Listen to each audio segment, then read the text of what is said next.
ದೇವೇಗೌಡರು ಪಾಪ ಯಜಮಾನರು ನಮ್ಮ ಜೊತೆಯಲ್ಲಿದ್ದರು, ನಾವು ಅವ್ರ ಜೊತೆಯಲ್ಲಿದ್ದರು. ನಮಗೇನು ದುಃಖ ಅಂದ್ರೆ ಚೆನ್ನಾಗಿ ಬದುಕಿದವ್ರಲ್ಲ, ಏನು ಈ ಗತಿ ಬಂತೆ ಅವ್ರಿಗೆ. ಇವರು ಪ್ರಧಾನಮಂತ್ರಿ ಆಗಿದ್ರು, ಅವಾಗ ನಾವೇ ಇದ್ವಿ. ನಾನು ಸ್ಪೀಕರ್ ಆಗಿದ್ದೆ, ಸೀಟ್ ಜಾಸ್ತಿ ಗೆದ್ವಿ. ವಿ ಪಿ ಸಿಂಗ್ ಅವ್ರು ಆಗೋದಿಲ್ಲ ಅಂದರು, ರಾಮಕೃಷ್ಣ ಹೆಗಡೆ ಆಗೋದಿಲ್ಲ ಅಂದರು. ಎಲ್ಲರೂ ಸೇರಿ ಇವ್ರಿಗೆ ಕಟ್ಟಿದ್ರು. ಇರ್ಲಿಪ್ಪ ಒಬ್ಬ ರೈತನ ಮಗ ಕರ್ನಾಟಕದ ಪ್ರಧಾನಮಂತ್ರಿ ಆಗ್ತಾನೆ ಅಂದ್ರೆ ಅದಕ್ಕಿಂತ ಖುಷಿ ಏನಿದೆ ಅಂತ ನಾವು ಎಲ್ಲವೂ. ಪ್ರಧಾನಮಂತ್ರಿ ಅಂದ್ರೆ ಪ್ರಧಾನಮಂತ್ರಿನೇ ತಾನೆ, ಆತ್ಮ ಮಗನ ಚೀಫ್ ಮಿನಿಸ್ಟರ್, ತಂದೆ ಪ್ರಧಾನಮಂತ್ರಿ, ಮಗ ಮುಖ್ಯಮಂತ್ರಿ. ಸೇರಿದ್ದು ಯಾರ ಜೊತೆಗೆ? ಬಿಜೆಪಿ ಜೊತೆಗೆ. ಟೋಟಲ್ ಸೀಟ್ ಎಷ್ಟು ಕರ್ನಾಟಕದಲ್ಲಿ ಪಾರ್ಲಿಮೆಂಟ್ಗೆ? 28. 28ರಲ್ಲಿ ಇವ್ರು ತಗೊಂಡಿದ್ದೆಷ್ಟು? ಒಬ್ಬ ಪ್ರಧಾನಮಂತ್ರಿ, ಒಬ್ಬ ಮುಖ್ಯಮಂತ್ರಿ. 28ರಲ್ಲಿ ಕೇಳಿದ್ದು 3, ಅದರಲ್ಲಿ 2 ಯಾರಿಗೆ?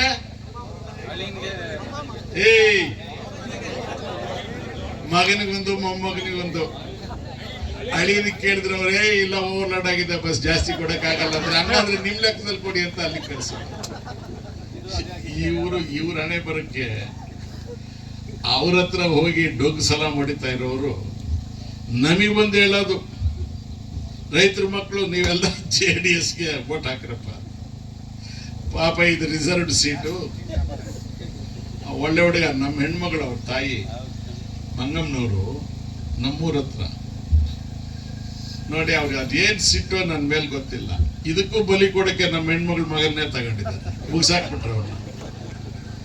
ಯಾರು ಅವ್ರನ್ನ ಎರಡಿಗೆ ಹೋಗಿ ಬದುಕಿ ಚೆನ್ನಾಗಾದವ್ರಿಲ್ಲ. ಬಹಳ ದೊಡ್ಡ ಮನುಷ್ಯ ಆತ ಕುಮಾರಸ್ವಾಮಿ. ಇಲ್ಲಿಗೂ ಬಂದಿದ್ರಲ್ಲ, ಬಂಗ್ವಾದಿಗೆಲ್ಲ ಬಂದಿದ್ರು, ಗೊತ್ತಿದೆಪ್ಪ. ಆತ ಹೇಳಿದ,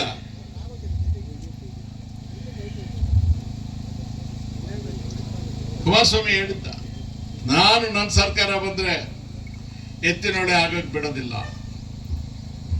ಹೋಗ್ಲಿ ಬಿಡಪ್ಪ, ಬಿಡಬೇಡ. ಈ ಭಾಗದವರು ಬಂದಿದ್ರಲ್ವಾ ಎತ್ತಿನೊಳೆ ಕೆಲಸ ನೋಡೋದಕ್ಕೆ ನೀವೆಲ್ಲ.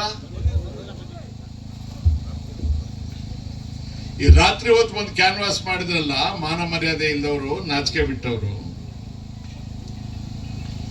ಗಬ್ಬು ಹೇಳ್ತಿನ್ನವರು. ಇವ್ರು ಯಾರಾದ್ರೂ ಹೋಗಿ ಎತ್ತಿನೊಳೆ ಕೆಲಸ ಎಷ್ಟಾಗಿದೆ ಅಂತ ನೋಡಿದಾರೆ ಇವ್ರ ಜೀವಮಾನದಲ್ಲಿ?